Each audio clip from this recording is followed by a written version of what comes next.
Bienvenidos a la tercera y última sesión de esta capacitación en línea del programa ARSET, titulada Observaciones de fluorescencia inducida por el sol para evaluar cambios en la vegetación relacionados con inundaciones, sequías e impactos de incendio. Soy la doctora Erika Podest, científica del Laboratorio de Propulsión a Chorro de la NASA y también instructora del programa ARSET. La sesión de hoy se enfocará en cómo utilizar datos de SIF continuos o los gap filled y te incluirá tanto una parte teórica como una demostración práctica. Contamos con nuevamente la experta invitada Jackie Ryan del Laboratorio de Propulsión a Chorro de la NASA. El material de hoy fue desarrollado y presentado originalmente en inglés por ella y ha sido traducido al español por el traductor de ARSET y por mí. Y yo estaré presentando la sesión de hoy en español. Y para recordarles que hoy es la última sesión de esta capacitación en línea, hay una tarea asociada con esta capacitación, la cual la pueden acceder por medio de la página de la capacitación a partir de hoy. La fecha de entrega es el 12 de noviembre. Y se le otorgará un certificado de finalización a aquellos participantes que hayan asistido a las 3 sesiones en vivo y completen la tarea a la fecha estipulada.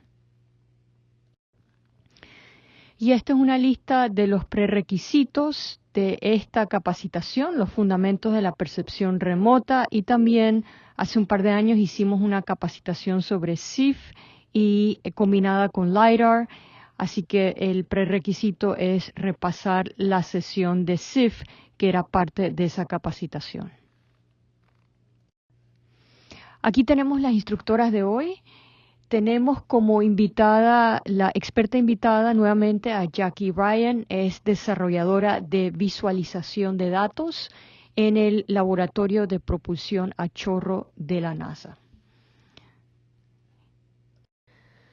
¿Cómo hacer preguntas? Por favor, escriban sus preguntas ubicando los 3 puntitos en la parte inferior derecha de la plataforma. Hay 3 puntitos, se abre un menú y ahí escojan el Q&A o questions y escriban sus preguntas dentro de esa casilla.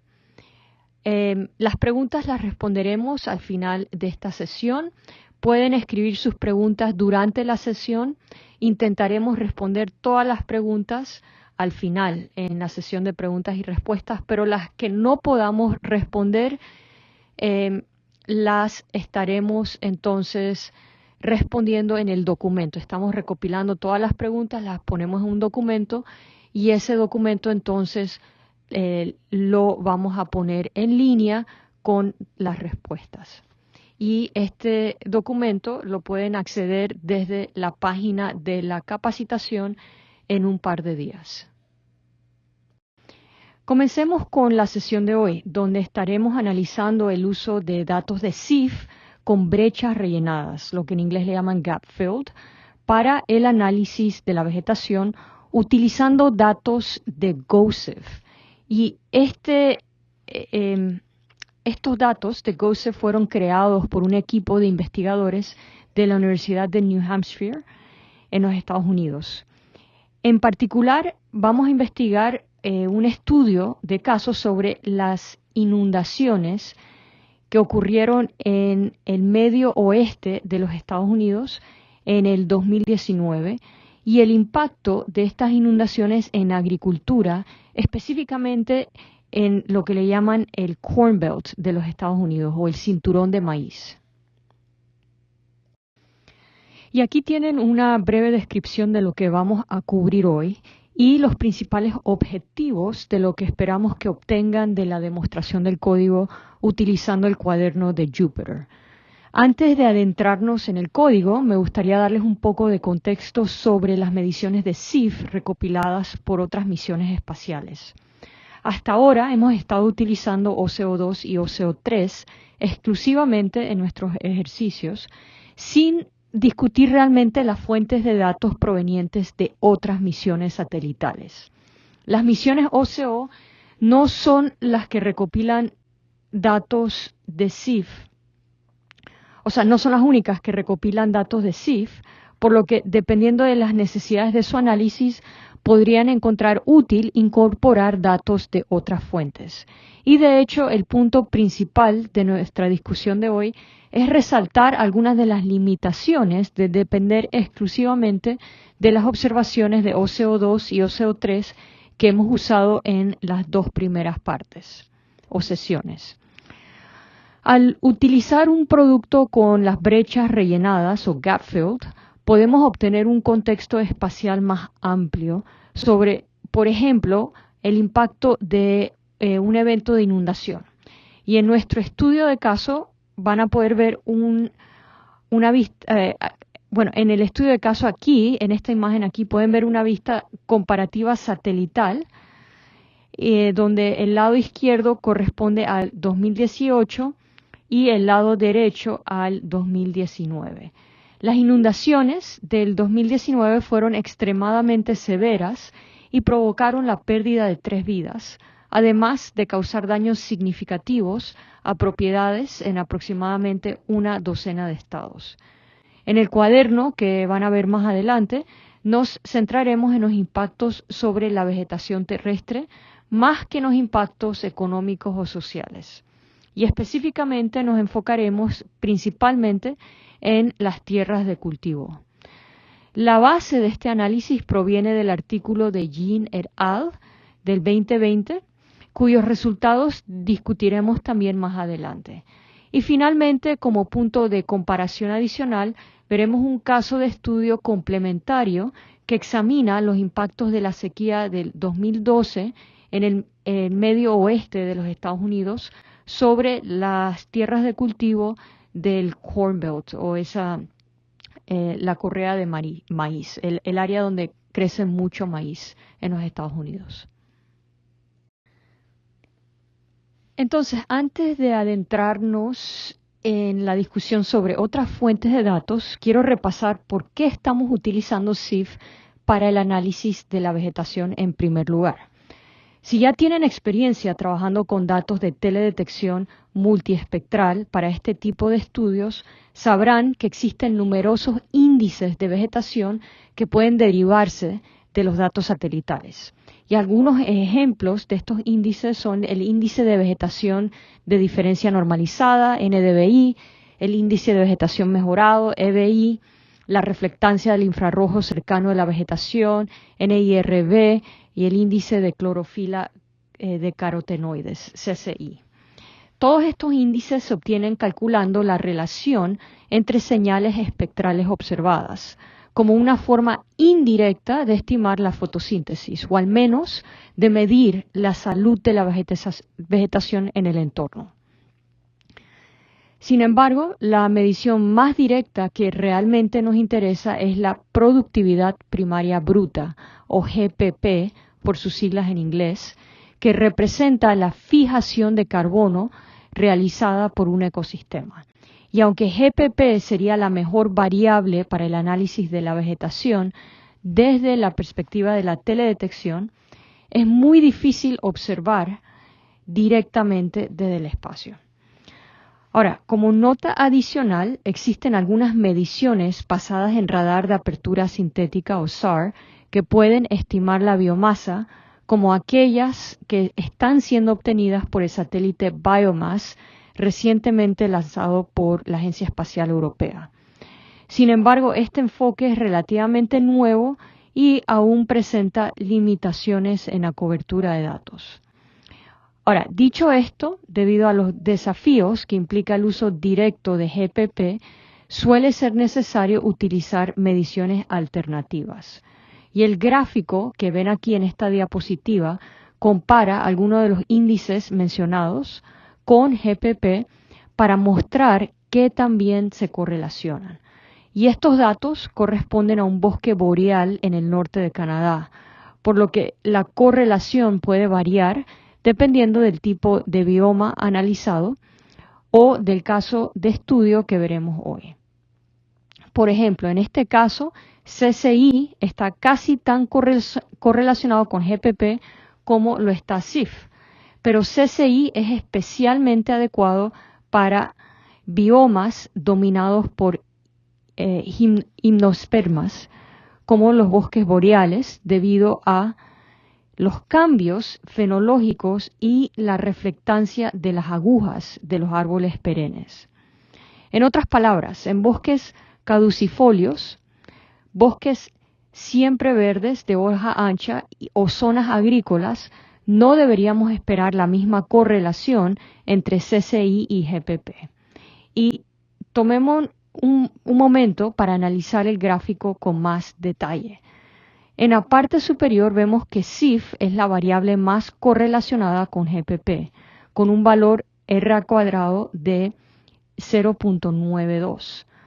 La segunda mejor correlación, como mencioné, corresponde a CCI, con un R al cuadrado de 0.9. Sin embargo, vale la pena destacar también el NDVI, con un R al cuadrado de 0.79. Y quizás ya estén familiarizados con NDVI por sus propias investigaciones o análisis. Este es un índice que es muy fácil de medir y por lo tanto se utiliza ampliamente en múltiples aplicaciones. En el caso de nuestro bosque boreal, aunque NDVI presenta una buena concordancia general con GPP, muestra un efecto de histeresis durante el invierno. En otras palabras, GPP cae a cero a finales de octubre o principios de noviembre, pero NDVI permanece alto hasta diciembre. Dado que NDVI mide principalmente el color de las plantas, tiende a ser un indicador rezagado del estado de salud de la vegetación. El estrés de corta duración, como el causado por inundaciones, sequías o calor extremo, puede no reflejarse en NDVI hasta unas semanas después de que la fotosíntesis haya cesado. CIF, por otro lado, es una métrica más dinámica, lo que significa que podemos observar aumentos y caídas en actividad fotosintética en respuesta a factores de estrés, incluso dentro de un solo día. Y como recordarán de la primera parte, esto se debe a que la señal de CIF siempre, o no siempre, pero la señal de CIF está directamente vinculada a la reacción de disipación fotoquímica, lo cual nos indica cuán abiertos están los centros de reacción fotosintéticos dentro de las plantas de un ecosistema. Así que hasta ahora espero que ya estén convencidos de que CIF es una métrica excelente para estudiar la salud y la respuesta al estrés de la vegetación. Y este es un tipo de medición relativamente nueva en las misiones satelitales, siendo GOES, el sensor GOES a bordo del satélite METOP-A en el 2006, ese fue el primer instrumento capaz de detectar directamente la señal espectral. Y cabe mencionar que este no era el propósito original de GOES y los datos correspondientes se derivaron posteriormente, los datos de CIF. Los primeros datos de CIF obtenidos por teledetección desde el espacio fueron desarrollados en el 2011 por Joanna Joyner, Louis Guanther, Christian Frankenberg y otros investigadores utilizando el satélite GOSAT de la Agencia Espacial Japonesa, de JAXA. Posteriormente, el satélite OCO2, lanzado en el 2014, mejoró el registro existente de CIF. Y más recientemente contamos con TROPOMI a bordo del satélite Sentinel-5P de la Agencia Espacial Europea, lanzado en el 2018. GOSAT-2, también lanzado en el 2018, OCO3, lanzado en el 2019, y más recientemente el satélite GOMAN de la Academia China de Tecnología Espacial, lanzado en el 2022. Todos estos satélites tienen datos de acceso público, excepto GOMAN. En ocasiones, el análisis de estos datos puede ser mejorado combinando o ajustando en una misma cuadrícula los datos provenientes de varios satélites para generar entonces un solo producto. Y por ello es útil conocer todas estas fuentes de datos para tener presente las diferentes herramientas disponibles al trabajar con datos de SIF.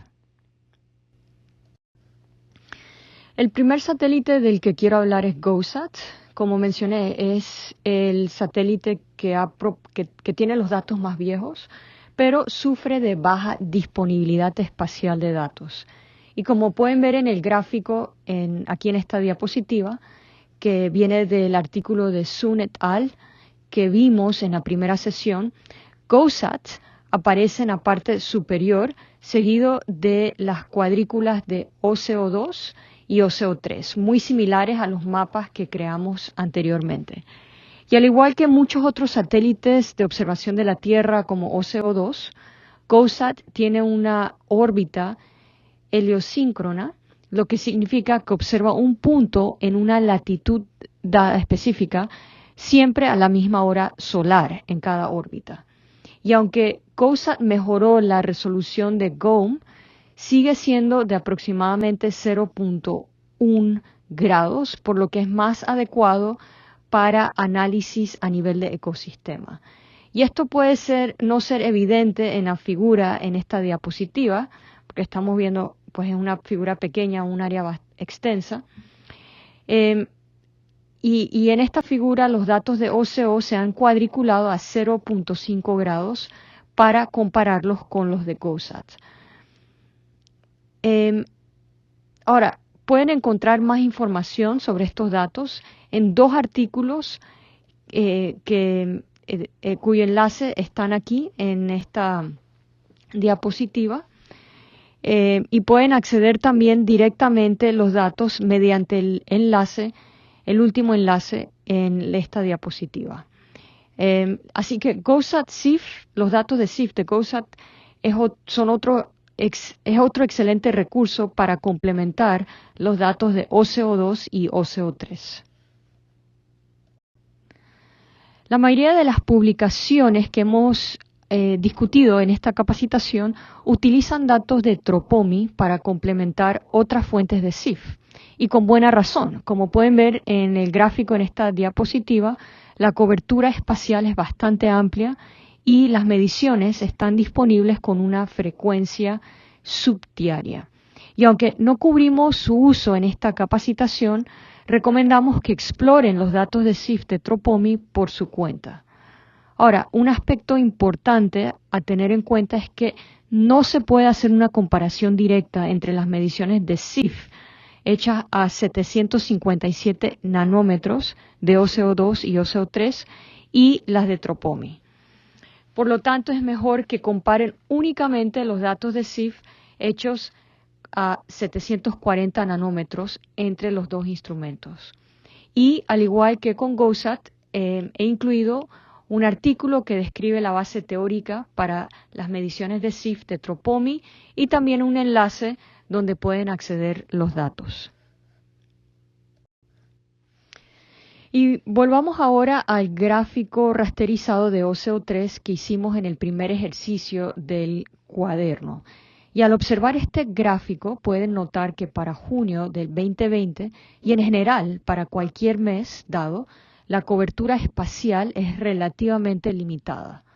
Aunque el satélite orbita aproximadamente cada 90 minutos, el ancho del barrido, o sea, el ancho reducido del barrido del instrumento significa que hay lagunas en la cobertura durante algunos meses. Además, debido a la inclinación de la órbita de la Estación Espacial Internacional, existe un sesgo estacional respecto a qué áreas reciben más cobertura diurna en ciertas épocas del año. Para CONUS, que es la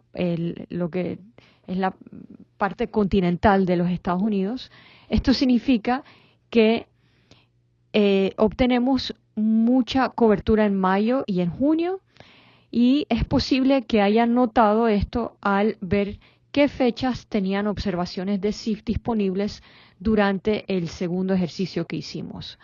Ahora, otro reto que encontramos con cualquiera de los productos que mencioné es que su registro de observación solo se extiende aproximadamente una década para OCO2.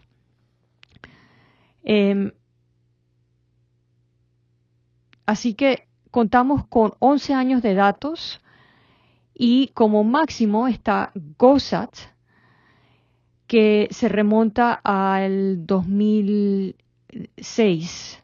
Pero incluso esto no es mucho tiempo. Para OCO3 tenemos solo 6 años de datos y además anomalías del instrumento y periodos en que el instrumento estuvo apagado. Y esto significa que hay brechas significativas donde no se adquirieron datos. Ahora, con todas estas limitaciones en la disponibilidad de datos, surge la pregunta, ¿podemos hacerlo mejor? ¿Existe alguna técnica que podamos usar para mejorar la cobertura de estos datos y estimar valores que no hemos observado directamente, utilizando mediciones indirectas de otros satélites?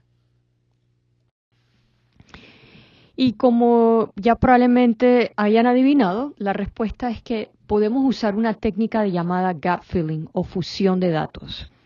Existen muchos métodos para hacerlo, pero la premisa básica es que necesitamos entrenar un modelo usando un enfoque basado en datos para predecir el valor de una medición. Y en nuestro caso, el valor que estamos prediciendo es CIF, llamado el dato objetivo, el label, y las mediciones o las etiquetas y las mediciones auxiliares que usamos para ayudar a predecir el valor se llaman las variables predictoras. Estas pueden incluir clasificación de cobertura terrestre, cobertura del suelo, reflectancia de la superficie o datos meteorológicos como el déficit de presión de vapor, la temperatura del aire y la radiación solar descendente de onda corta. Y esta última es similar a la radiación fotosintéticamente activa o PAR y cuantifica cuánta energía solar puede recibir una planta en un momento dado. Como ejemplo de cómo podríamos hacer gap filling, podríamos usar datos de MODIS que tienen una resolución de hasta 500 metros por píxel y nos proporcionan todas las variables predictoras que necesitamos. Y entonces asociamos esas predicciones con los datos observados de OCO2 y OCO3. Usamos todo esto para entrenar un modelo y luego el modelo puede decirnos cuál esperamos que sea el valor de CIF en lugares donde no tenemos observaciones directas. La técnica de modelado que usen para este gap filling es un tema de mucho debate e investigación, pero el producto que utilizaremos en este ejercicio se basa en un árbol de regresión QBIST, que es un enfoque basado en datos más que en aprendizaje automático. Dicho esto, definitivamente hay equipos que usan Machine Learning para realizar el relleno de datos, el gap filling, con datos de CIF, ¿no? Así que como los trabajos que discutidos en la presentación de Ginger en la parte de Junji, la doctora Junji Liu en la segunda sesión. Ahora hablemos de GOSIF, que son los datos que son realmente el enfoque de la demostración del código de hoy. Y GOSIF fue desarrollado originalmente por Cheng Li y Yingfeng Xiao de la Universidad de New Hampshire en el 2019, funcionando datos de OCO2 con MODIS. Y lo que obtuvieron fue un producto global, espacialmente contiguo, con una resolución de 0.05 grados, o sea, aproximadamente 6 kilómetros, y una resolución temporal de 8 días, aunque también existen productos mensuales y anuales. Ahora, la razón por la que solo podemos obtener una resolución de 8 días a partir de estos datos es porque MODIS solo puede producir un BRDF, o sea, una función de distribución bidireccional de reflectancia cada 8 días. Y esto es esto es un dato, o sea, un componente necesario para determinar la reflectancia de la superficie. La reflectancia para este propósito requiere tomar muchas observaciones de la atmósfera con y sin nubes, y como pueden imaginarse, esto puede requerir varios días de observaciones en promedio. Ahora, recuerden que mencioné que el registro de observaciones de OCO2 solo se remonta al 2014. Y una ventaja de utilizar MODIS para este propósito es que ahora podemos estimar SIF desde que se lanzaron Terra y Aqua, que son los satélites que llevan a bordo el sensor MODIS, y estos se lanzaron en el año 2000 gracias al registro de observaciones, ¿no? de MODIS. Así que si desean leer más sobre la derivación de GOSIF, pueden consultar el artículo que está aquí en esta diapositiva, y también he incluido un enlace directo a la página donde pueden acceder los datos de GOSIF directamente de UNH, de la Universidad de New Hampshire. Y en esta diapositiva quiero hablar brevemente sobre otros productos con el relleno de brechas, ¿no? Gap filled. La doctora Liu ya repasó esta investigación, así que solo la mencionaré de manera resumida aquí.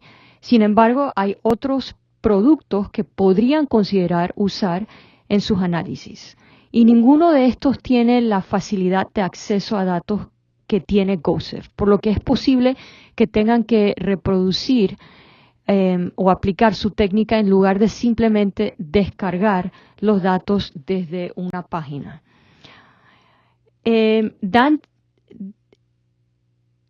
El doctor Zhong y su equipo desarrollaron un producto de diagnóstico a resolución de 0.5 grados utilizando datos de modelos climáticos como variables predictoras. Y como mencioné antes, OCO3 observa la misma ubicación en diferentes momentos del día debido a su órbita, lo que la convierte en un excelente recurso para desarrollar modelos diurnos o modelos que pueden predecir SIF a diferentes intervalos o a diferentes horas del día. Y esto puede ser utilizado para demostrar la respuesta de las plantas al estrés por ejemplo, el calor en la tarde. En muchos lugares muy calientes, como las selvas tropicales, las plantas tienden a cerrar sus hojas para conservar agua y entonces participar en lo que es la disipación no fotoquímica de energía. Es decir, producen calor para evitar desecarse a pesar de recibir mucha luz solar. Y esto puede observarse como una depresión vespertina o una caída en los valores de SIF. Y la figura que ven en esta diapositiva muestra este comportamiento en acción. Como señalaron los investigadores, en el último intervalo de tiempo de un día sobre la selva amazónica hay una caída notable en SIF, aproximadamente igual a la observada por la mañana, y un aumento en la eficiencia en el uso del agua. Ahora, otro producto a considerar es EcoOCO3. El equipo científico de OCO3 está trabajando en un producto que combina datos de temperatura de la superficie terrestre de EcoStress con mediciones del modo SAM de OCO3 como una forma para cuantificar la eficiencia en el uso del agua. En inglés las siglas son WUE, Water Use Efficiency. WUE es una medida de qué tan eficientemente un ecosistema utiliza el agua para fijar carbono. Y la figura incluida aquí muestra un ejemplo de un producto EcoOCO. Este no es un producto con relleno de huecos, o sea, de brechas, pero es un buen ejemplo de fusión de datos en acción. Y por último, GOSIF, que también fue mencionado por la doctora Liu, es un producto con las brechas rellenas producido al combinar datos de satélites meteorológicos coreanos GK2A como variables predictoras para proporcionar datos por hora de SIF en Asia Oriental. Y perdón, este producto se llama GeoSIF. Primero daré un poquito de contexto. Queremos profundizar en nuestro estudio de caso de hoy y analizar cómo los investigadores realizaron su propio análisis de la vegetación. Ellos utilizaron SIF para investigar los impactos, pero también consideraron el almacenamiento de agua terrestre o TWS, utilizando datos de la misión de Grace Follow-On. También las concentraciones atmosféricas de CO2 obtenidos de la campaña aérea ACT, así como del propio OCO2 y datos de GPP derivados de esas mediciones. El motivo de usar las concentraciones de CO2 en este contexto es que proporcionan otra forma de obtener información sobre el comportamiento de GPP. Si el CO2 está elevado sobre una región de cultivo en comparación con lo normal, esto indica que las plantas están fijando menos carbono de lo esperado. Y desafortunadamente durante este periodo había nubes densas sobre gran parte de esta área de interés que es el Corn Belt, es el área de cultivo de maíz en los Estados Unidos. Y esta densa cobertura nubosa limitó en cierta medida la disponibilidad de datos durante junio y julio. Sin embargo, el estudio logró demostrar que las condiciones de crecimiento del cultivo al inicio de la temporada mostraron un GPP mucho menor de lo normal, como se observa, como pueden ver en el segundo gráfico de esta diapositiva. Y esto también se puede explicar en parte por un retraso en la siembra, razón por la cual vemos un aumento del GPP más adelante en la temporada. Y de hecho, los cultivos pudieron aprovechar el agua adicional presente, o sea, por la inundación, ¿no? Así que había agua adicional presente en el suelo más tarde. Y en el gráfico superior de esta diapositiva pueden ver que el Terrestrial Water Storage, el almacenamiento de agua terrestre, estuvo dos desviaciones estándar por encima de la media en el año de la inundación. Y curiosamente, también podemos notar en el gráfico del medio que las áreas no cultivadas se vieron menos afectadas por las inundaciones. Los biomas naturales suelen estar mejor adaptados a inundaciones periódicas gracias a los árboles existentes y a la estructura de raíces que ayuda a mantener el suelo en su lugar. Pero ahora volvamos al análisis de SIF que los investigadores realizaron en su estudio. Y en ese caso usaron los datos de SIF de Tropomi a 740 nanómetros, agregados espacialmente a nivel de condado, y calcularon la diferencia entre el 2019 y el 2018 para cada mes de la temporada de crecimiento, reforzando los hallazgos que vimos en la diapositiva anterior. Y como pueden ver, la fecha de siembra retrasada y hasta 5 semanas en el caso del estado de Illinois. Y esto hizo que el inicio de la temporada de crecimiento mostrara valores de SIF mucho más bajos de lo normal. Así, si observamos los datos de junio, podemos ver que la diferencia indica un SIF menor al normal. Por otro lado, la temporada tardía mostró un SIF superior al promedio. Y una pregunta para considerar es, ¿esperarían ver resultados similares en los datos de GOSIF entre el 2018 y el 2019? Esto puede parecer obvio, pero la idea es que le genere confianza al usar los datos rellenados, o sea, los gap-filled data. Y en este contexto. Y otra pregunta a tener en cuenta es, ¿creen que el pico tardío compensó la caída temprana en la producción primaria? En otras palabras, ¿cuál podría ser el efecto general sobre el rendimiento en ese año en particular? Y para responder esa última pregunta, podemos consultar las estadísticas agrícolas recopiladas por el Departamento de Agricultura de los Estados Unidos y ver que los rendimientos de maíz en Estados Unidos en 2019 fueron aproximadamente 5% más bajo que en el 2018. Al observar estos datos, ¿cómo se correlaciona la CIF con los rendimientos de los cultivos? Ahora, como la doctora Liu mostró en su presentación, la manera más rigurosa de comparar ambos es incorporando la climatología para construir una estimación sólida.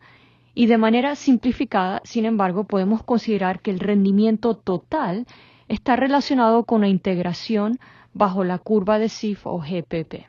Es decir, sumando los valores que observamos en estas métricas a lo largo de la temporada.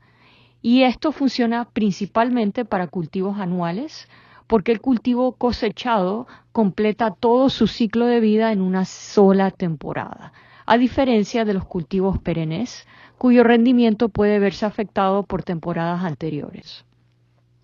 Y al observar este gráfico de rendimientos, también se nota una caída notable en los rendimientos de maíz en el 2012, y esto motiva nuestro estudio de caso adicional, en el que analizaremos los impactos de la sequía en la producción de cultivos ese año.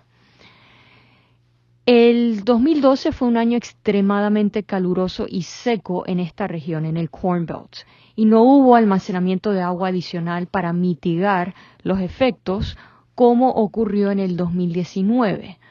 Comparando 2012 con 2013, podemos ver que hubo una caída del 22% en el rendimiento entre estos dos años. Y esto se ve ligeramente empeorado por el hecho de que la gráfica de rendimientos muestra una pendiente ascendente debido a mejoras en las prácticas agrícolas. La protección de cultivos y la liberación de híbridos mejores, mejora cada año, ¿no?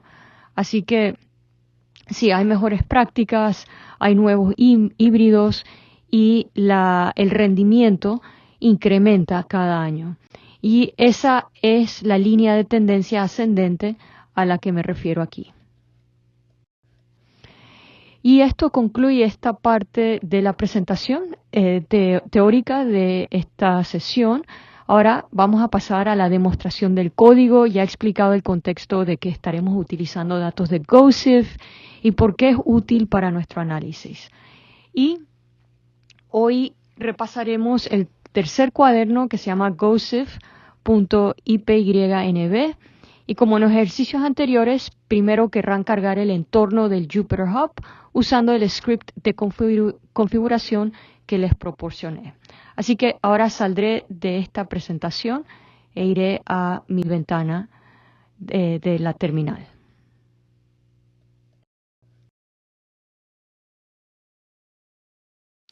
Ok, entonces, como pueden ver, ya tengo la ventana abierta, una ventana de terminal, y usaré esta ventana del terminal para abrir mi entorno de Jupyter, tal como hicimos en los ejemplos anteriores.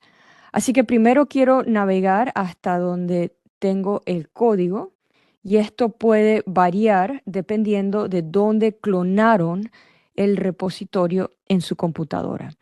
Y luego, como antes, como hicimos anteriormente, ejecutaré el script de configuración.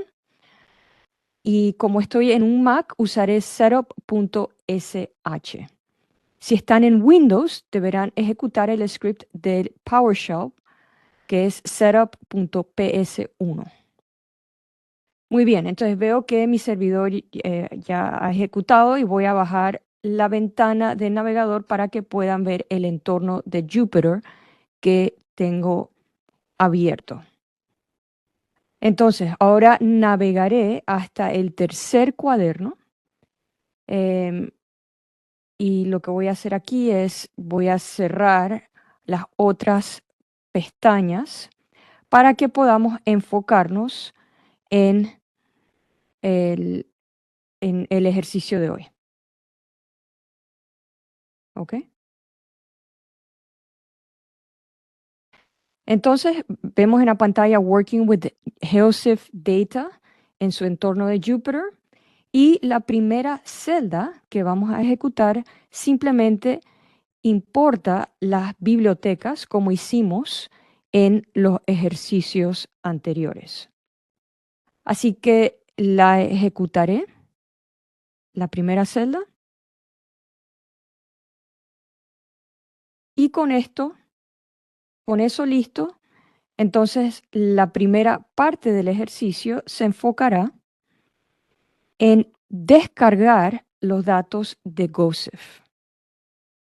Y para reiterar lo que mencioné durante la presentación, estos datos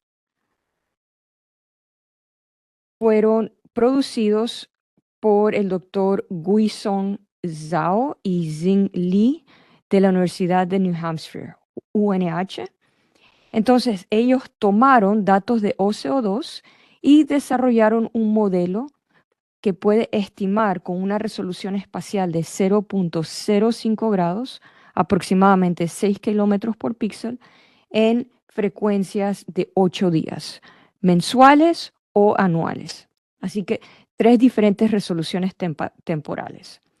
También utilizaron varios predictores adicionales para estimar estos valores de manera continua, rellenando entonces los vacíos o las brechas de datos. Y este es el producto Gap Filled, el rellenado del que hablamos antes. Y ya he escrito una función auxiliar llamada Download and Unpack Geosif, que nos facilitará la descarga de los datos desde el servidor de UNH. Y antes de hacerlo, quiero mostrarles la página de donde provienen los datos aquí. Así que esta es la página que contiene los datos de GOSIF y esta es la página principal del producto. Y si bajamos hasta el final de la página, verán un enlace que dice Download GOSIF. Y al hacer clic sobre ese enlace, se abrirá un repositorio de datos como este y verán que hay 3 diferentes escalas temporales para los datos. Y si hago clic en 8 días,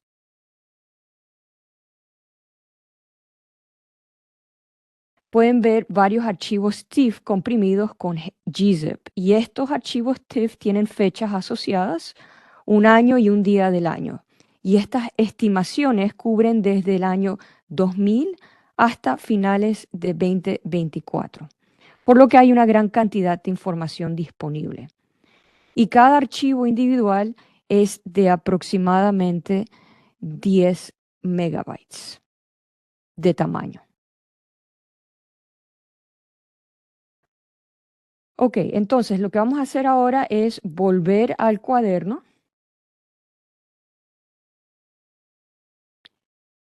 y el archivo de ejemplo que es seleccionado para trabajar es de junio de 2020, como hemos hecho en otros ejercicios, y los guardaré en el directorio data dentro de nuestro entorno de cuaderno.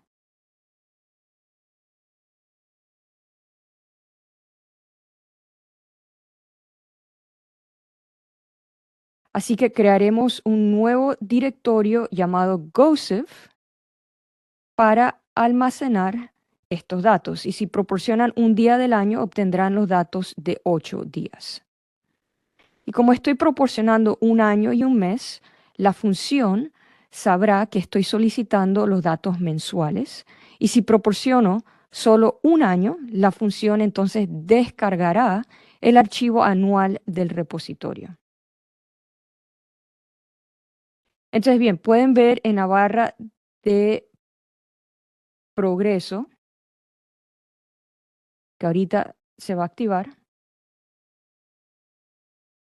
aquí, que acabamos de descargar el archivo y que pesaba 9.3 megabytes y se descomprimió de gzip a un archivo GeoTIFF. ¿Ok? Así que si voy al directorio de datos, pueden ver que se creó un nuevo directorio llamado GOSIF. Y ahí está el nuevo archivo TIFF. El entorno predeterminado de Jupyter Notebook no puede visualizar directamente un archivo GeoTIFF. Algunos sistemas operativos sí pueden hacerlo de forma nativa, pero en general GeoTIFF es un formato diseñado para softwares de GIS. Y una de las cosas que mencioné es que las unidades son vatios por metros cuadrados por micrómetro por estéreo radian, que son las mismas unidades que hemos estado utilizando para SIF en los ejercicios anteriores. Entonces, si abro la ventana del Finder y busco o reviso el directorio de data, puedo ver el nuevo directorio GOSIF y el GeoTIFF, ¿no? Que acabamos de descargar. Y ahora bien, este archivo no parece mostrar mucho. Verán muchas áreas grises donde no hay datos. Hay zonas blancas donde hay desiertos, digamos, sin actividad SIF. Y gran cantidad de áreas negras que son distintas, de distintos tonos de gris correspondientes a los valores de SIF en cada región. Sin embargo, es difícil interpretar los datos viendo solo esta versión sin procesar del GeoTIFF. Por eso, para mejor visualizarlo, he añadido funciones adicionales que convierten entonces el GeoTIFF en un archivo PNG. ¿Ok? Así que veamos la celda del código que realiza la conversión a PNG. Y aquí hay algunos valores que podríamos llamar los números mágicos que provienen de la guía de usuario de los datos. Y si volvemos a la página del repositorio, verán que incluye un PDF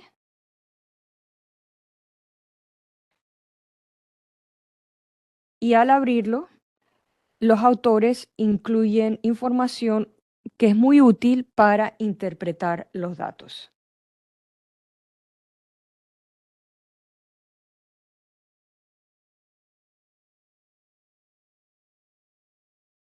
Y una de las cosas que mencioné es que las unidades son vatios por metros cuadrados por micrómetro por estereoradian, que son las mismas unidades que hemos estado utilizando para SIF en los ejercicios anteriores.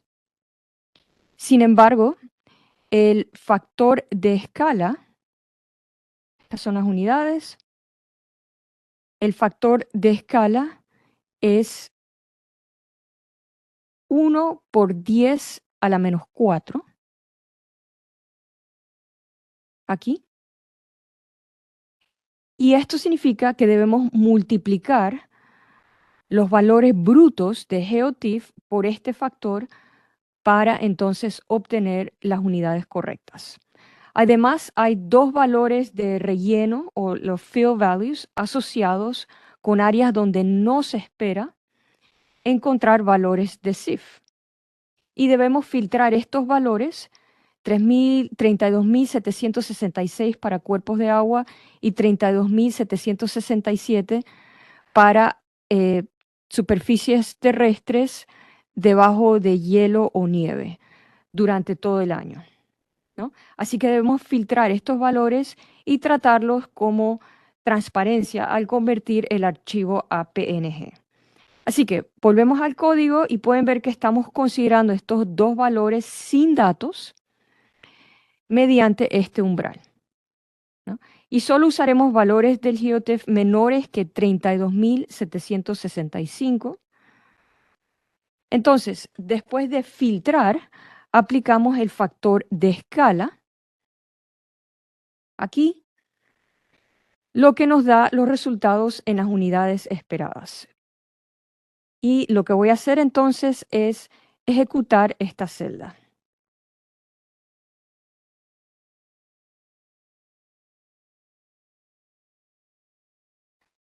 Así que hemos convertido el archivo descargado del servidor de UNH en un PNG con metadatos asociados en un archivo JSON, ¿no? Así que si no están familiarizados con el formato GeoTIFF, contiene información de georreferenciación dentro del propio archivo. Y como el formato PNG no admite georreferenciación, incluimos esta información en el archivo JSON auxiliar, que podremos usar más adelante en las visualizaciones. Así que vamos los archivos que acabamos de generar y lo que voy a hacer es, voy a ir al Finder, al buscador, y abrir el mapa PNG.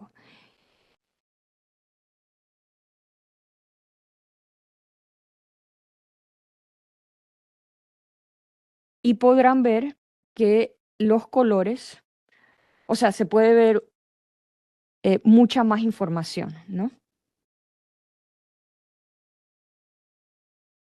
Que en la que vimos del GeoTIFF original.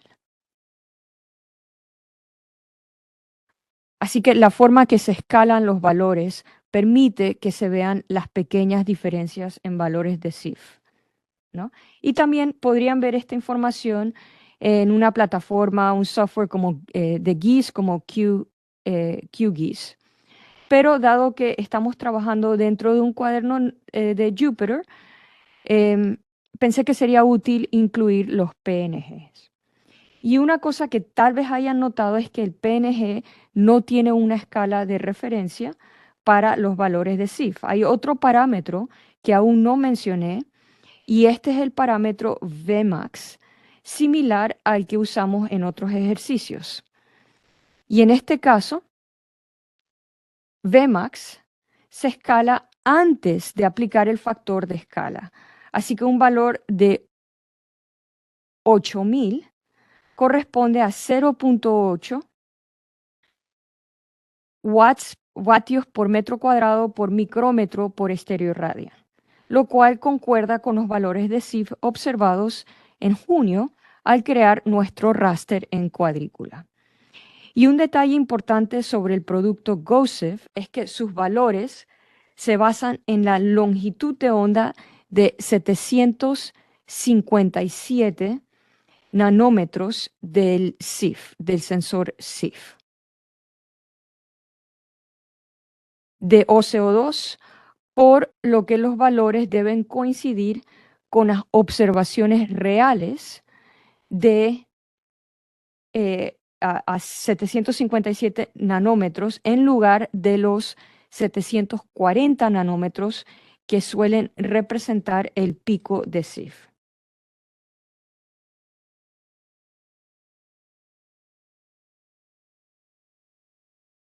Ok, entonces, ahora que hemos preparado los datos y ya están listos, entonces vamos a pasar a la parte más interesante, que es la visualización de los datos en un mapa.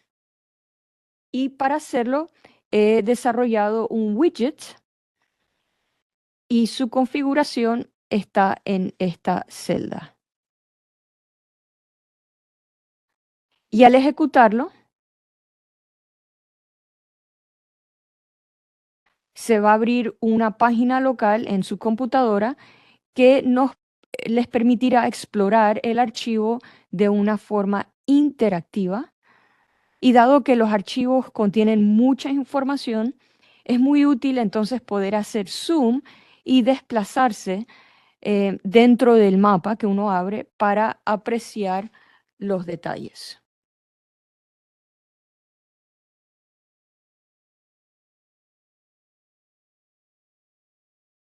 Así que lo que voy a hacer es ejecutar la celda y desplazar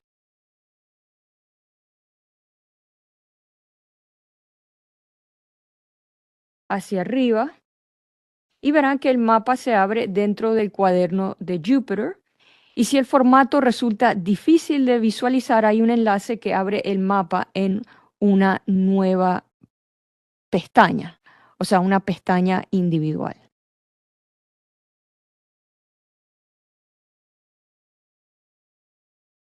Aquí.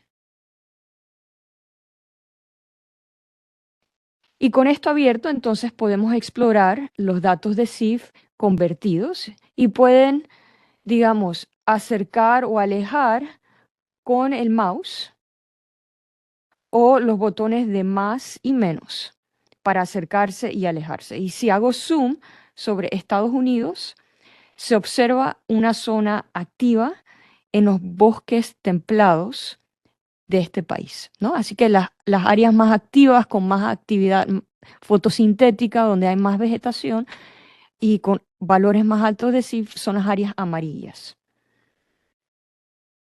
Entonces pueden distinguir claramente una región de menor CIF, que es el cinturón de maíz de los Estados Unidos, se llaman Corn Belts, donde en junio las plantas aún están en crecimiento y no han alcanzado suficiente madurez para mostrar una fuerte señal de CIF. Así que en cambio, los bosques de hoja ancha del este muestran una gran cantidad, una gran actividad en esta época de primavera avanzada eh, y también inicios del verano.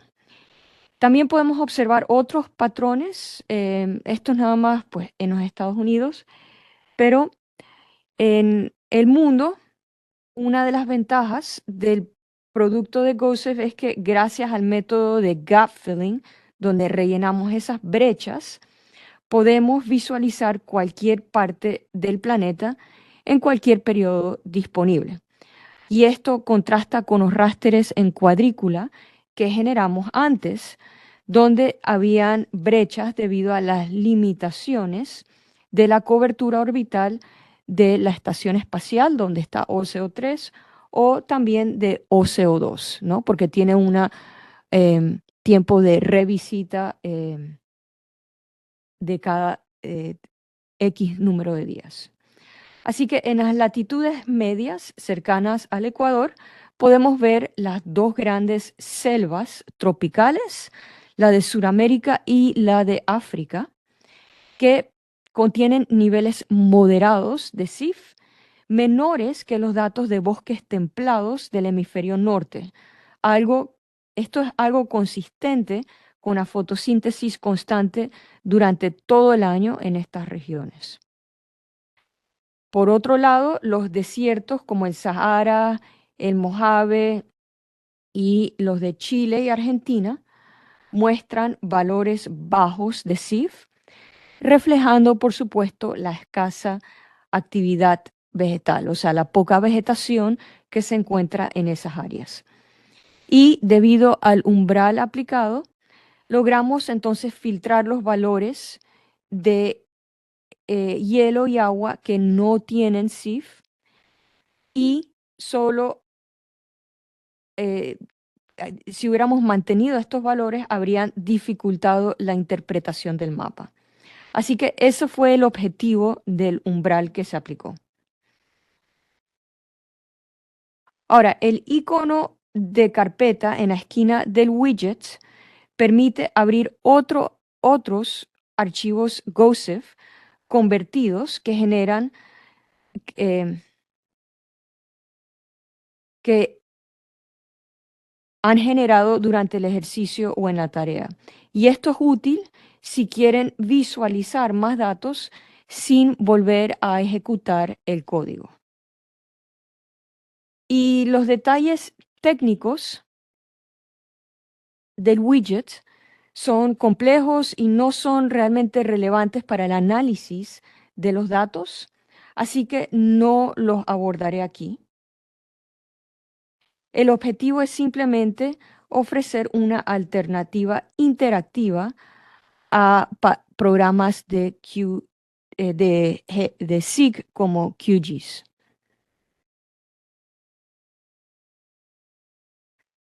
Y antes de continuar con el análisis de este estudio de caso, quiero mostrarles otra característica del cuaderno. Así que vamos a volver aquí a la celda anterior y verán una línea de código que está comentada, similar a cuando creamos rasters cuadriculados en la primera sesión.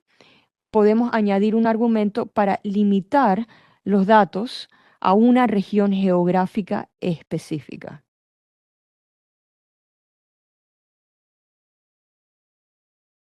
Y en este caso, el ejemplo delimita los datos de CONUS. CONUS significa los Estados Unidos continental, la superficie de los Estados Unidos continental.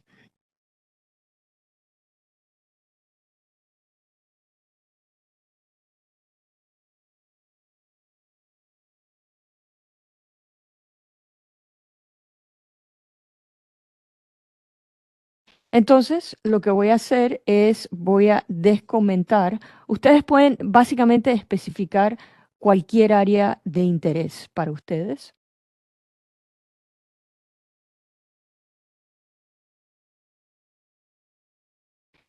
Y lo que voy a hacer es decrementar la línea y volver a ejecutar la celda.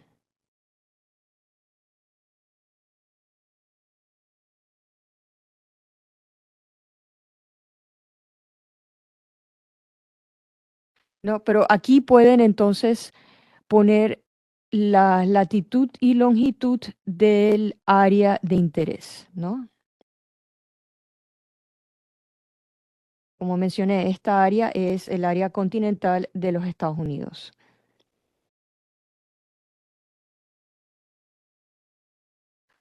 Así que al ejecutarlo y reviso entonces el Finder, el nuevo GeoTIFF contiene ahora solo los datos del área continental de los Estados Unidos, conocido como CONUS.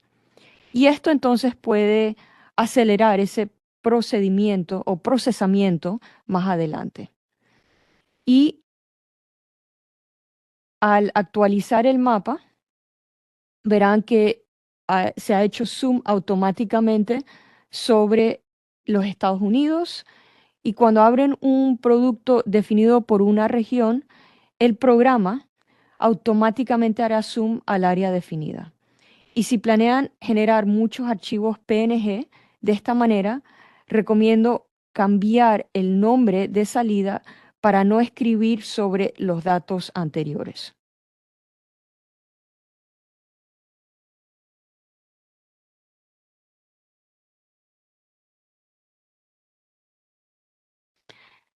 Entonces, regresemos al código.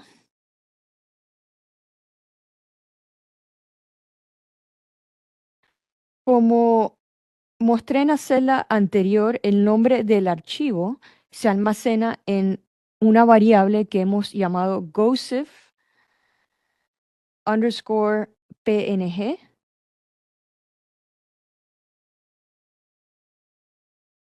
Y aquí la hemos configurado para que coincida con el nombre del archivo GeoTIFF,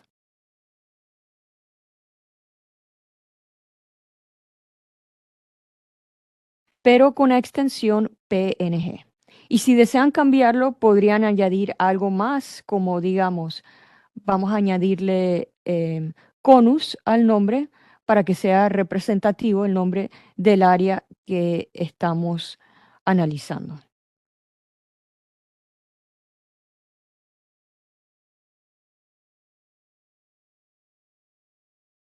Así que este es un ejemplo nada más y por ahora lo eliminaré. Por último, los investigadores también desarrollaron datos que estiman GPP, el Gross Primary Productivity, a partir de los datos de GOSIF y usando la relación lineal entre ambas variables, ¿no? Han desarrollado GPP. En la segunda sesión mostramos esta relación bajo condiciones ideales y si entonces volvemos a la página del doctor Zhao, verán una página dedicada a GOSIF GPP.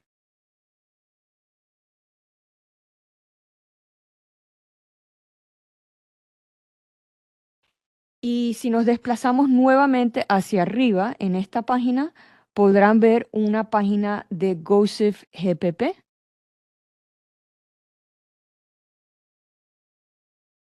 en la barra lateral. Y si hacen clic en ese enlace, accederán a la página principal de estos datos y ahí encontrarán información sobre la validación de la relación entre el producto GOSIF GPP y los valores de GPP obtenidos con torres de medición, mostrando que los resultados obtenidos por estos investigadores concuerdan bastante bien con las mediciones realizadas in situ.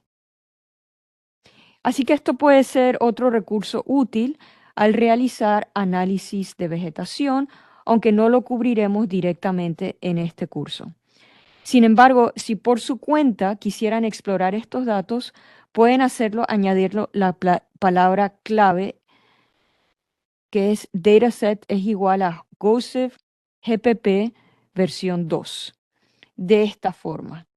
Y de ese modo, cuando descargan los datos, se utilizarán los datos de GPP almacenados en el repositorio de datos de la Universidad de New Hampshire o UNH. Ahora, un detalle importante a tener en cuenta es que los valores de escala y de umbral son un poco diferentes para estos datos, por lo que entonces deberán ajustar algunos de los otros parámetros para que funcione correctamente. Nuevamente, no abordaremos esto en el curso, solo quería mencionarlo en caso de que deseen explorar los datos de GPP por su cuenta. Ahora, vamos a utilizar este producto para realizar nuestro propio análisis de vegetación, siguiendo el método del artículo de Yin et al. Que mencioné en la presentación. Para resumir, analizaremos cómo las inundaciones que ocurrieron en el medio oeste de los Estados Unidos en 2019 afectaron la agricultura, especialmente los cultivos de maíz y de soya, que constituyen la mayor parte de la superficie cultivada en esa región. Y este evento fue algo muy significativo. Fue el periodo de enero a agosto más lluvioso en más de 125 años. Como resultado, muchos campos quedaron bajo agua, los agricultores no pudieron sembrar a tiempo y los cultivos que sí se sembraron a menudo se perdieron por el exceso de agua. Así que lo primero que necesitaremos hacer para comprender la magnitud de este evento es descargar todos los gránulos de datos correspondientes a toda la temporada de crecimiento. Y en este caso vamos a utilizar el producto de 8 días en lugar del mensual que usamos en la primera sesión, para entonces obtener la mejor resolución temporal posible para nuestro análisis. Y pueden ver las instrucciones aquí en el texto explicativo que he incluido. Así que descargaremos los promedios de GOSIF de 8 días desde marzo hasta octubre de 2018, que funcionará como nuestro año de control, y de 2019, que como recordatorio es el año de la inundación. Ahora, en el paso 2 utilizaremos la misma función de conversión que empleamos anteriormente para que todos los datos usen la misma escala de color de 0 a 0.8, de modo que los datos puedan compararse visualmente. Y también realizaremos la operación de recorte espacial que mostré antes para que los datos aparezcan únicamente en la región del medio oeste de los Estados Unidos, que es nuestra zona de interés. Y compilaremos los datos del mapa en una animación. Este sería el paso 3, para entonces visualizar, que es la forma útil de visualizar la información y tener una mejor idea cualitativa e intuitiva del evento. Y finalmente, para un enfoque más cuantitativo, crearemos una serie temporal para observar la diferencia de año a año en los valores de CIF dentro de la región de interés. Así que veamos la primera celda que realiza el paso 1, igual que antes, descargamos los datos, el rango de fecha va desde el año, eh, o sea, desde el día del año 73 hasta el 298. Y estas fechas no fueron elegidas por una razón específica, más allá de que cubren la temporada de crecimiento con un pequeño margen adicional. Y aquí pueden ver nuestra función de ejecución y esto va a tomar un par de minutos.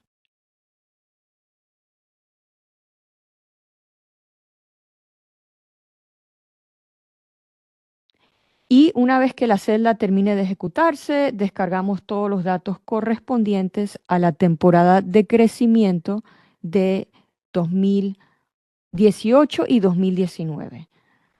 Ahora, antes de continuar con el análisis, quiero mencionar que aunque SIF no, digamos, ofrece una visión completamente integral, si se sienten cómodos con el material hasta ahora, también pueden incorporar el producto estimado de GOSIF de GPP que mencioné antes, así como el producto de CO2 de las misiones de OCO2 y OCO3, similares al producto de SIF.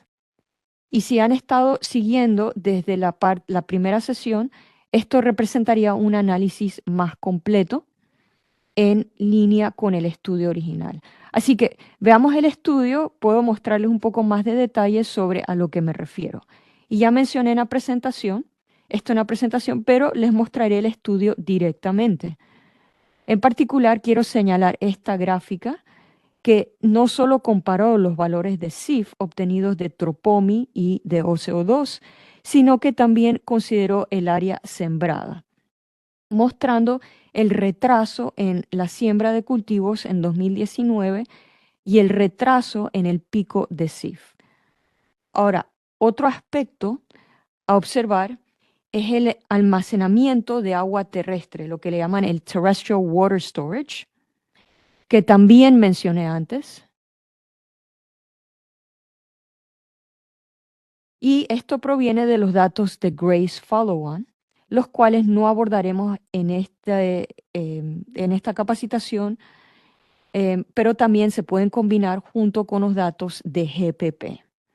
Y este GPP puede reproducirse descargando los datos de GOSIF GPP y podrán entonces comparar qué tan bien coinciden los resultados con los del estudio o si existen diferencias. Además, los investigadores también consideraron los niveles de CO2, si el crecimiento vegetal o de la vegetación en una región es menor, entonces los niveles de CO2 tienden a ser más altos debido a una menor fijación de carbono por parte de las plantas en esa zona. Y esa es otra razón por la cual vale la pena considerar CO2 al realizar este tipo de análisis de vegetación. Ok, regresamos al cuaderno y con nuestros archivos de CIF ya descargados, necesitamos convertirlos para generar la animación y he creado una función llamada Create GeoCIF Comparison Animation que tomará los archivos recién descargados, realizará la conversión necesaria y creará un archivo GIF animado que muestra la animación. Así que vamos a ejecutar esa función y esto tomará un momento. Y aunque esto no fue parte del estudio original, considero que animar los datos a lo largo del tiempo en un gráfico comparativo lado a lado es una herramienta muy útil e instructiva. Así que bien, la celda ya terminó de ejecutarse Y aquí entonces tenemos la animación y voy a esperar que vuelva a comenzar el ciclo. Ok. Pueden visualizar los gránulos individuales en el widget del mapa que les mostré antes, pero es más fácil compararlos en esta animación. Y observamos lo que sucede. Observemos lo que sucede. Pueden ver que SIF alcanza su máximo en el 2018 a la izquierda y se mantiene relativamente atenuado en el 2019 a la derecha. Más adelante, durante la temporada de crecimiento, SIF alcanza un pico algo menor en agosto y septiembre, mientras que en el año de control, que es el 2018, los valores son relativamente más bajos en ese mismo o durante ese mismo periodo. Y pueden reproducir la animación varias veces y em, van a notar nuevos detalles cada vez que la reproduzcan, cada vez que la ven.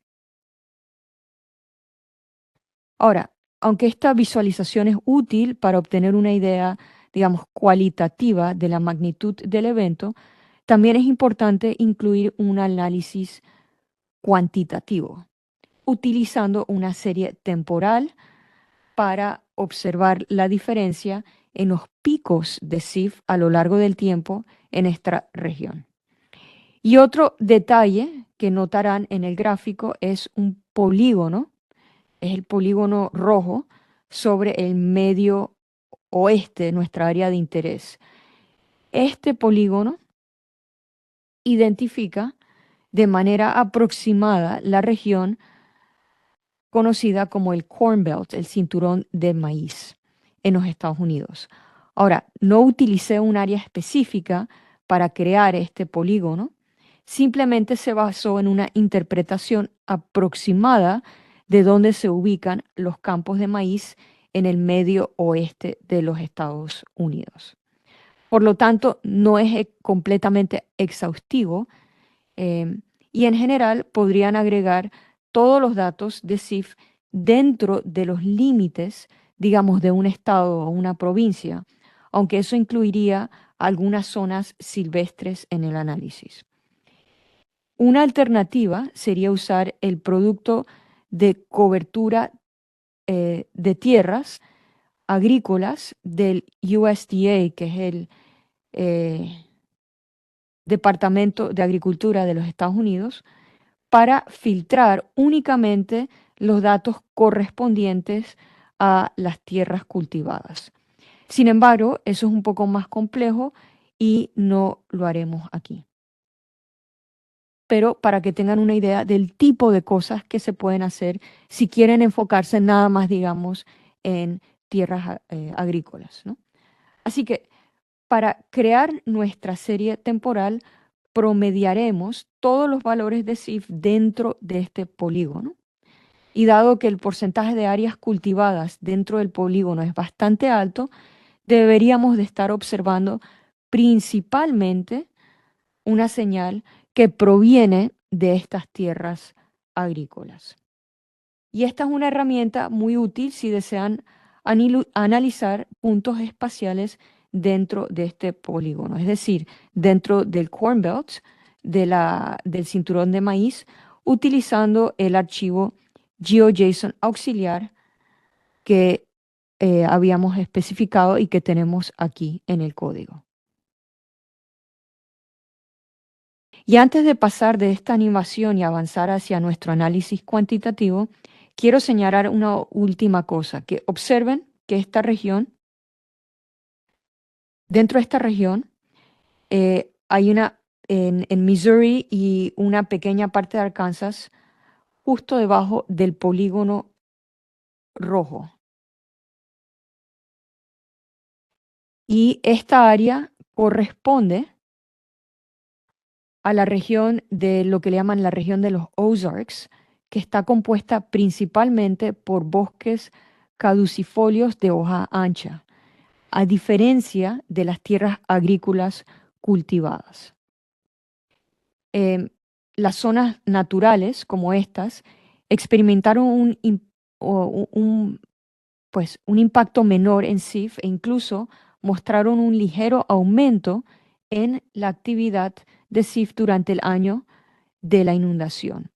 Y esta mayor resiliencia se debe a las estructuras de raíces ya establecidas y la presión de selección que ha favorecido especies más adaptadas a condiciones de inundación. Por ejemplo, en las planicies de inundación de los ríos se pueden encontrar plantas como los totorales, los cattails en inglés, que son mucho más resistentes al exceso de agua. Y como mencioné en el artículo de Yin et al., los investigadores observaron un aumento de la productividad de 0,04 petagramos de carbono en 2019 en comparación con 2018, en todos los diferentes tipos de vegetación en los 17 estados incluidos en este estudio, en el estudio, ¿no?, de la publicación. Por lo tanto, el efecto de las regiones naturales sobre el promedio general de esos 17 estados resultó en un ligero aumento en la productividad primaria total. Por otro lado, las zonas agrícolas experimentaron una caída de 0,21 petagramos de carbono en productividad durante junio y julio del año de la inundación, seguidas de un aumento de 0,14 petagramos de carbono en agosto y septiembre debido al pico más tardío. Así que recuerden que vimos ese pico tardío en nuestra animación donde los valores descendían antes en el año de control, y si hacemos el cálculo rápido, eso da como resultado una pérdida neta de 0,07 petagramos de carbono en las regiones agrícolas durante el año de la inundación. Así que veamos si podemos observar la misma tendencia en el análisis cuantitativo. Y miremos la celda que tenemos aquí más abajo. De nuevo, estamos utilizando el archivo auxiliar GeoJSON del Corn Belt, que corresponde al polígono rojo que vieron en animación, y vamos a iterar sobre todos los archivos de GeoTIFF que contienen los datos brutos y calcularemos el promedio zonal sobre la región, excluyendo cualquier valor sin datos. Y para cada uno de los promedios espaciales podremos crear una serie temporal, una línea para 2018, que es el año de control, y otro para 2019, que es el año de la inundación. Así que este es el gráfico. Y otra cosa que he hecho para mejorar la visualización es reducir el ruido del gráfico, incluyendo solo valores correspondientes a la zona donde las plantas crecieron más vigorosamente durante la temporada. Y los investigadores encontraron que la reducción en SIF, como pueden ver en la línea roja del año de la inundación, representó aproximadamente una reducción del 15% en el rendimiento de los cultivos. Eso es enorme porque representa quizás miles de millones de dólares en pérdidas agrícolas. Así que si hacemos un cálculo rápido, podemos ver en nuestro pico en 2018 de 0,58 alrededor de mediados o principios de julio. Y esto es aproximadamente un 13,7% mayor que el pico de alrededor de 0,51 en 2019. Así que incluso usando un polígono trazado de forma aproximada, en lugar de un método más riguroso basado en cobertura de cultivos, obtenemos un resultado bastante cercano al del estudio original. Ahora, por otro lado, la serie temporal también muestra ese aumento tardío en productividad hacia el final de la temporada de crecimiento. En 2018, en cambio, se observa una caída constante hacia el final. Y este pico tardío en 2019 coincide con las semanas de retraso en la siembra que los agricultores implementaron para mitigar los efectos de las inundaciones. Ahora, como mencioné antes, si realizan este análisis nuevamente en vegetación fuera de las zonas agrícolas, podrían notar que algunas regiones tuvieron un mejor desempeño o rendimiento en 2019 debido al mayor almacenamiento de agua en el suelo. La naturaleza puede ser muy resiliente de lo que, en comparación a algunos sistemas agrícolas, ¿no? Así que eso cubre la parte principal de nuestro análisis de 2019, pero quiero ahora abordar otro estudio de caso que fue la sequía de el 2012, que también ocurrió en esta área, en esta correa de maíz, en el Corn Belt. Y la motivación para examinar este evento es clara al observar los gráficos de rendimiento de maíz y soya en los Estados Unidos. Así que vamos a pasar a ese siguiente em, estudio de caso, el cual ya mencioné brevemente durante la presentación.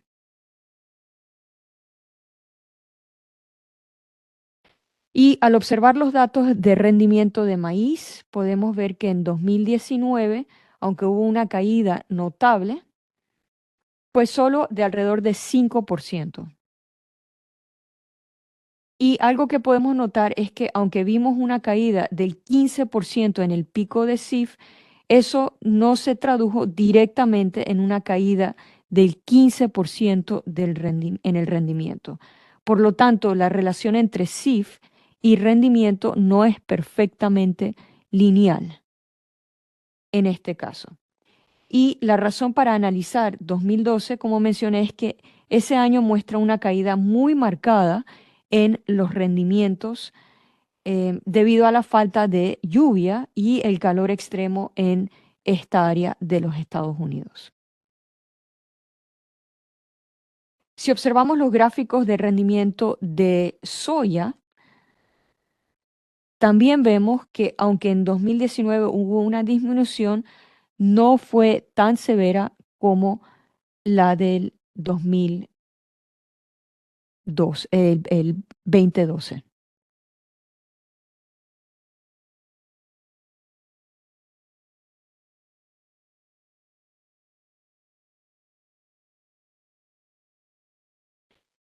Y otro aspecto que pueden notar si no están familiarizados con la agricultura es que hay una tendencia ascendente constante en los rendimientos a lo largo de los años.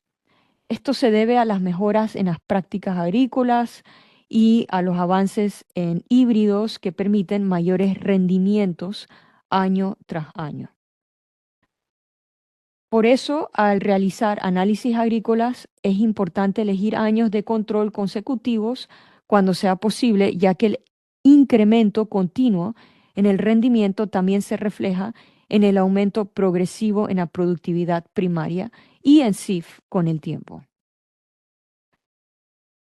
Así que ahora vamos a regresar al cuaderno y cambiaremos nuestro análisis para examinar los años 2012 y 2013.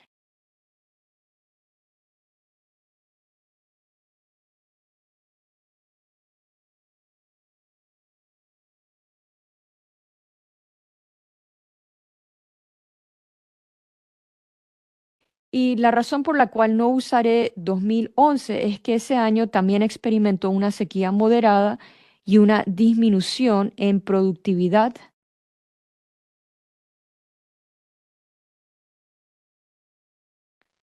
em, y también en rendimiento.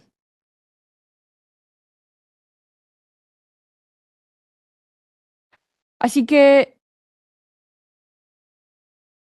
aquí tenemos los años 2012, 2013 y usaremos el mismo rango de fechas para cubrir la temporada de crecimiento. En otras partes del mundo es posible que necesiten ajustar las fechas según los tiempos de siembra específicas de cada cultivo, especialmente si se trata de cultivos perennes o de temporadas diferentes. Ahora podremos ver que estamos descargando los datos de las temporadas de crecimiento de 2012 y 2013.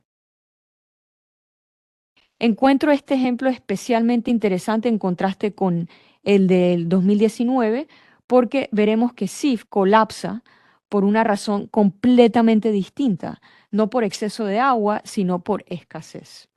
Ejecutaremos nuevamente la celda de animación y podemos observar que eh, y podemos entonces analizar cualitativamente los datos.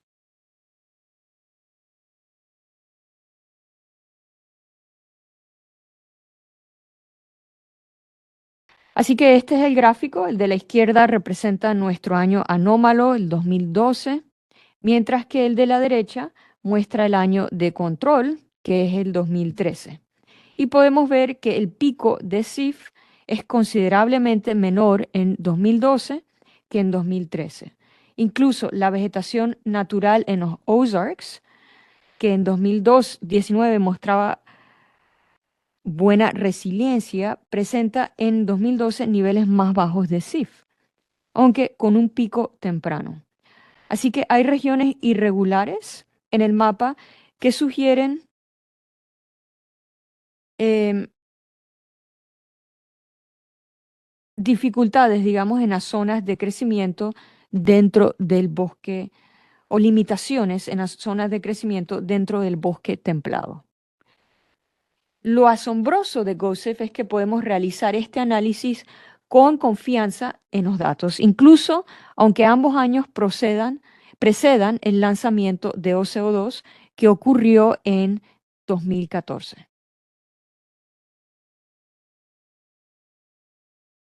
Y finalmente observemos el gráfico de series temporales de estos 2 años. Cabe mencionar que las etiquetas del gráfico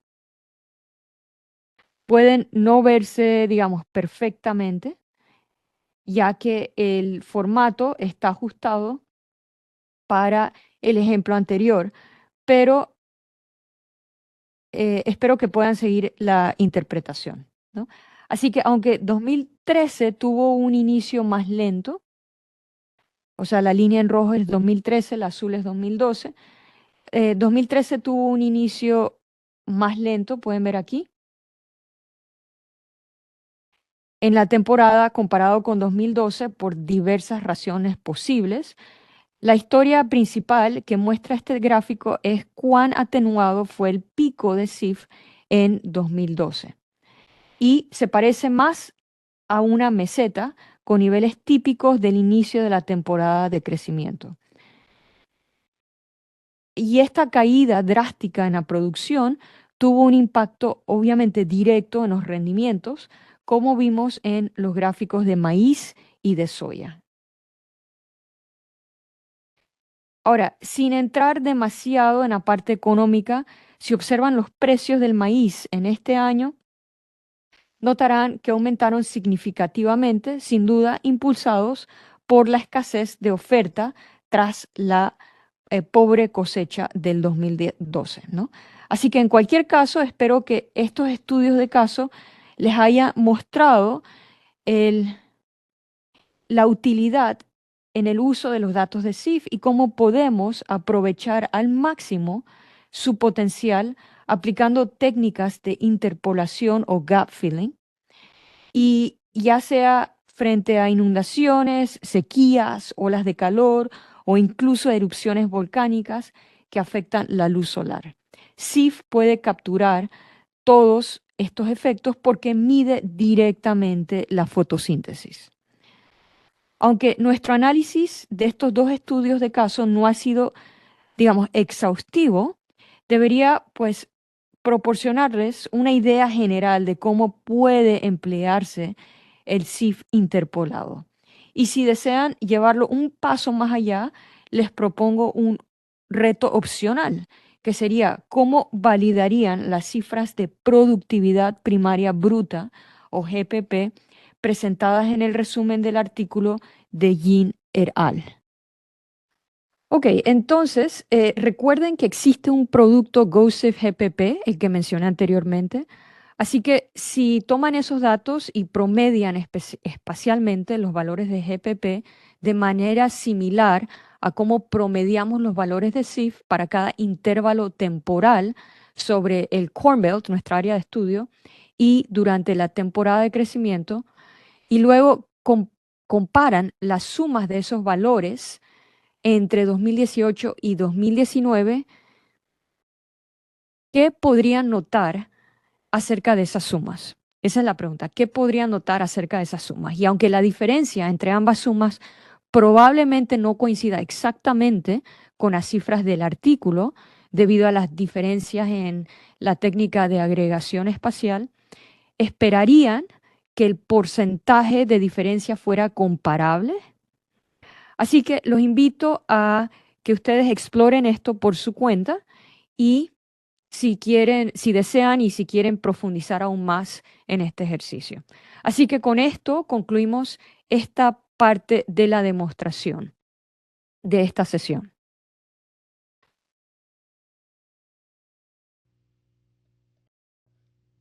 Y ahora haré un resumen de esta sesión. Entonces, en resumen, SIF es una excelente métrica para evaluar la salud y la respuesta al estrés de la vegetación. Se puede medir desde varias plataformas satelitales y cada una tiene sus ventajas y sus desventajas. OCO2 y OCO3 proporcionan mediciones de SIF de alta calidad, pero tienen una cobertura espacial limitada y un registro de observaciones relativamente corto, de hasta 11 años. El gap filling o la fusión de datos o el relleno de datos utiliza modelos basados en datos para predecir valores de SIF y ampliar la cobertura espacial y temporal. GoSIF es un producto de SIF globalmente, o un producto global y es continuo y tiene una resolución espacial de 0.05 grados, aproximadamente 6 kilómetros, y resoluciones temporales de 8 días, mensual y anual, con datos desde el 2000. Y finalmente, las inundaciones y las sequías causan estrés en la vegetación, lo que reduce el valor de SIF. Y por supuesto, si tienen preguntas, pueden contactar a Jackie Ryan o a Karen Yuan.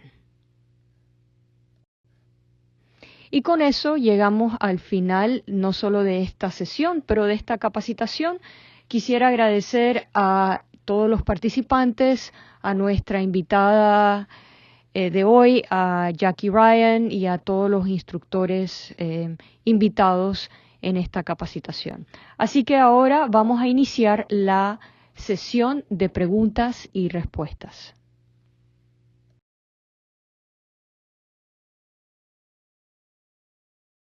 Ok, entonces aquí está entrando una pregunta. Dice, ¿qué celdas del código se deben modificar para calcular GPP a partir de SIF? So, which cells in the code should you modify to calculate GPP from SIF? Jackie, go ahead. I made a mistake in the demonstration. You would want to modify, hold on, let me pull it up. Yeah, so maybe you can share your screen. Yeah. Okay. So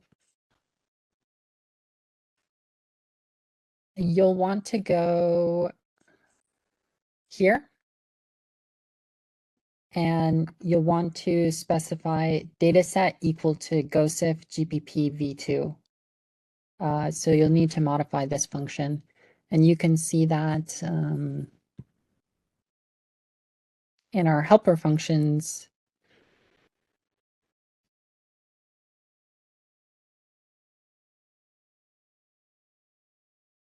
This keyword right here. All right, so you'll have to go a little bit slower because it's hard to see your mouse and what you open, but so this is the helper function and this needs to be updated then, this specific function. Yeah, so Okay. It has a default Yeah. of GOSIF v2, Ajá. and in the cell that I was showing,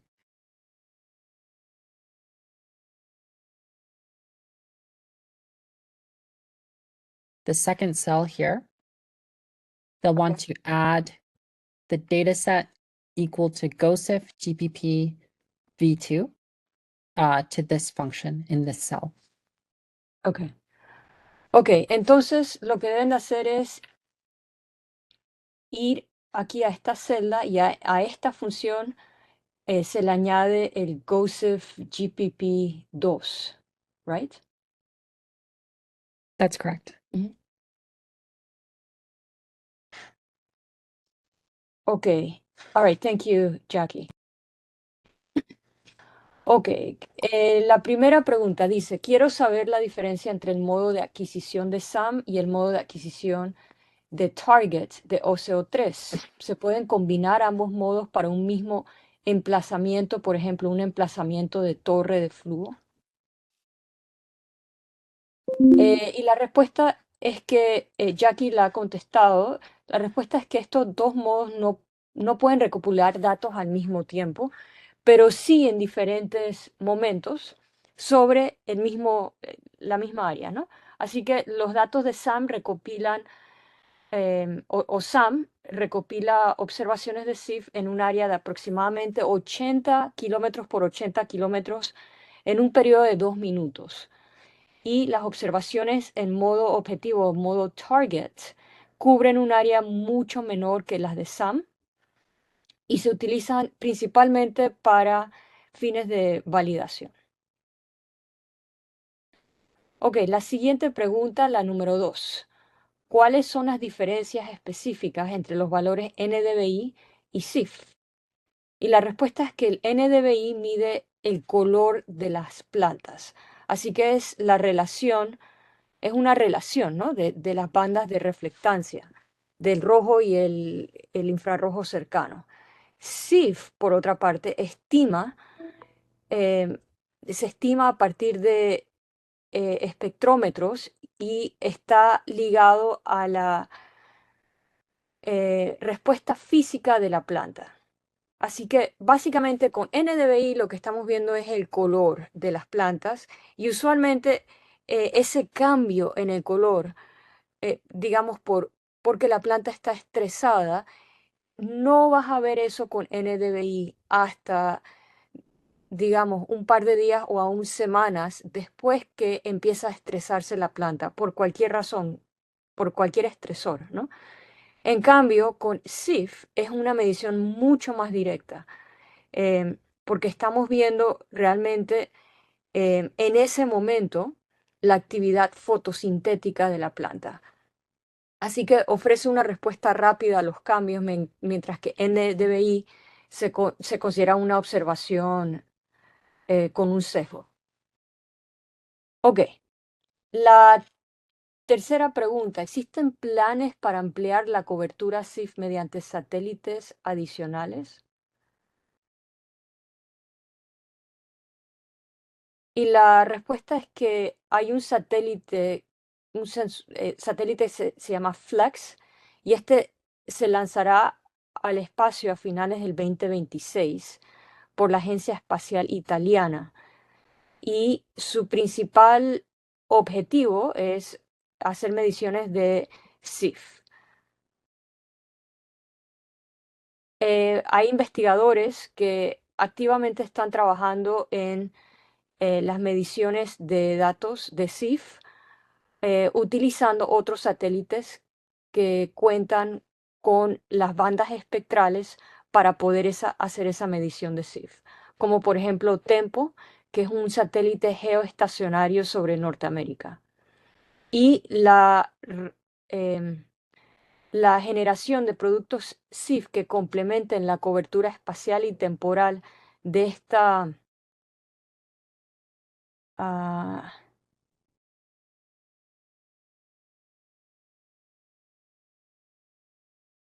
de estos otros satélites, entonces ayudan a o a generar un producto más completo.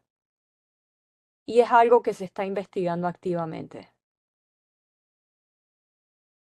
También nos indica Jackie que hay hay un esfuerzo, un trabajo que aún no se ha publicado, pero que tiene resultados muy prometedores en la generación de productos de SIF que complementen la cobertura espacial y temporal mediante la combinación de datos de GOES y de OCO3.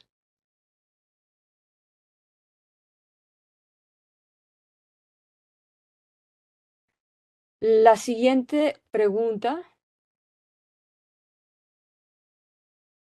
la número 4, con información de SIF, ¿cuál es la resolución temporal? ¿Cada cuánto tiempo se tiene información? So, Jackie, if you want to go ahead and respond to that. So, with SIF, what is the temporal resolution and how often is this information available? It depends on the data set that you're working with. So for GOSIF that we worked with today, it's every 8 days. For instrument data that we looked at earlier in the course, the data is available theoretically on a daily basis. And then for the Tropomi SIF data that we did not cover directly in this course, the data is available every hour and a half. Ok, thank you, Jackie. Jackie nos indica que obviamente esto va a depender de los datos que se utilizan. GOSIF es cada 8 días. Son datos globales y continuos, ¿no? Los de GOSIF. Así que tienen una resolución temporal de cada 8 días o mensuales o anuales. Los datos de OCO, OCO, what is the temporal resolution of OCO2? Daily. Los datos de OCO2 son diarios, igual los de OCO3, aunque OCO3 adquiere las mediciones durante diferentes tiempos, momentos del día. También Tropomi es otro satélite que no hablamos de este satélite aquí en esta capacitación, pero es otro satélite que hace observaciones de SIF y tiene datos cada hora y media. Ok, la siguiente pregunta. ¿Se puede hacer un análisis temporal? Ejemplo, 10 años y de acuerdo a los años neutros, el niño o la niña, relacionar los resultados de SIF? All right, so the next question, number 5.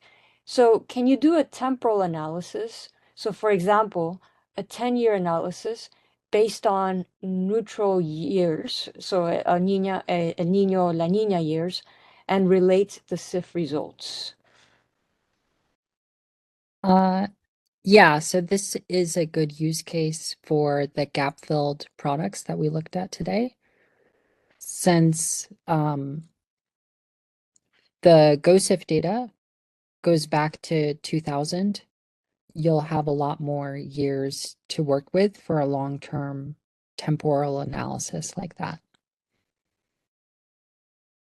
Ok, entonces Jackie nos dice que los datos de GOSIF serían ideales para una cosa así, un estudio así, porque son datos que están disponibles desde el año 2000. Así que es muy bueno para hacer un análisis temporal a largo plazo. Ok, la siguiente pregunta, la número 6. ¿Alguien puede compartir o decirme si el código... Ah, ok, esa ya la contestamos. La número 7. ¿Se ha estudiado el efecto de la inundación del 2018 en años posteriores? Es decir, no solo en el 2019, el año inmediatamente posterior.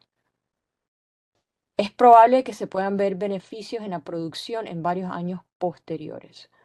All right, so question number 7.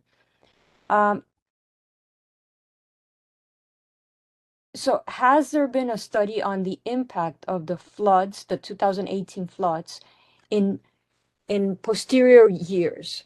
So that means that not only in 2019, but after 2019 as well, because it's possible that there are benefits in productivity in the years after the fire.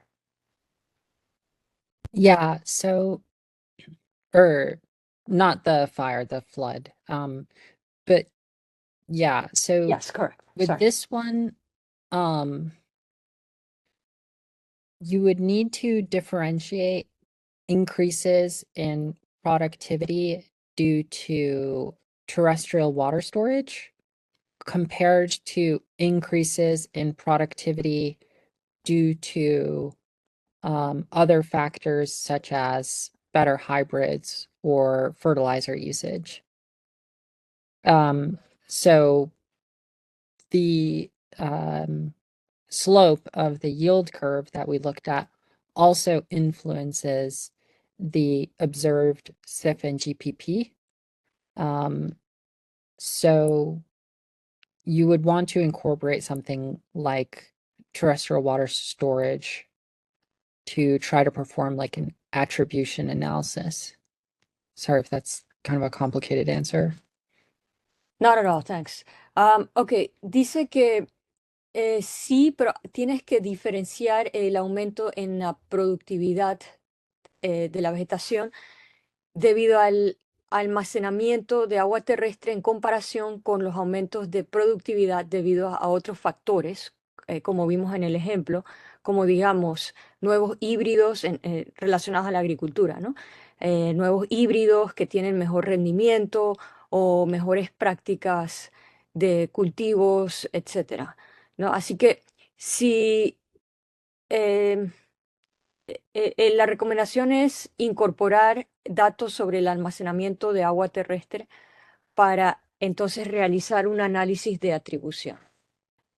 Okay, great. So let's move on to the next question. La siguiente pregunta, la número 8. ¿Qué resultados ha tenido SIF para zonas donde han habido incendios forestales?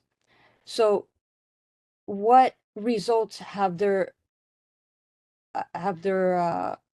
SIF had for areas where there have been forest fires? As was noted down there, this is similar to what we looked at in part 2. As you might expect, in regions that get burned, you'll see a decrease in SIF in the short term. But burn scars can be very complex in areas where they occur. So with relatively low resolution, like we get with OCO2, OCO3, and even our gap-filled products, it can be difficult to separate the spatial heterogeneity from the amount of averaging that we have to do to get confident results from the SIF data.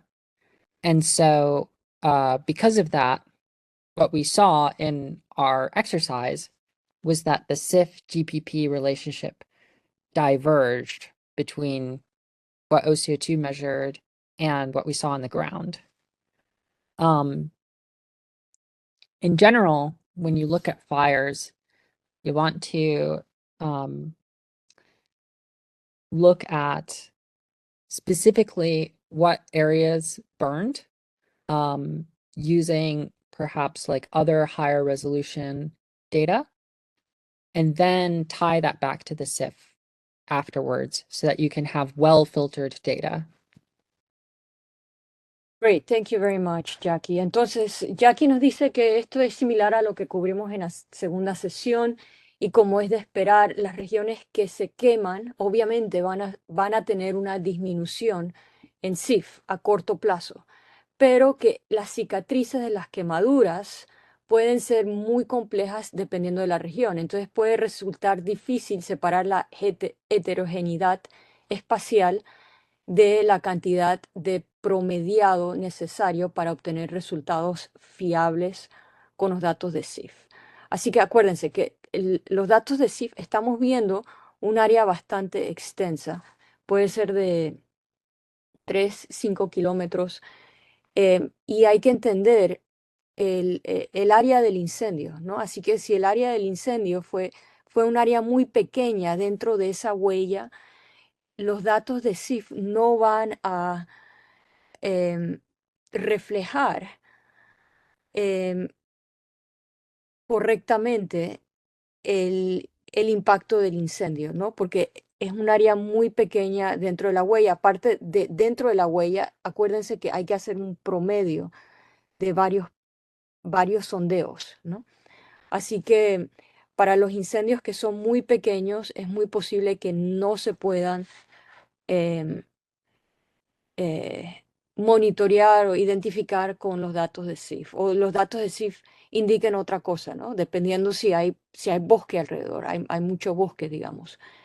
Em, Así que cuando se estudian incendios, se quiere ver específicamente qué áreas se quemaron y usar tal vez datos de alta resolución para identificar estas áreas quemadas y entonces relacionar esas áreas específicamente con los datos de SIF.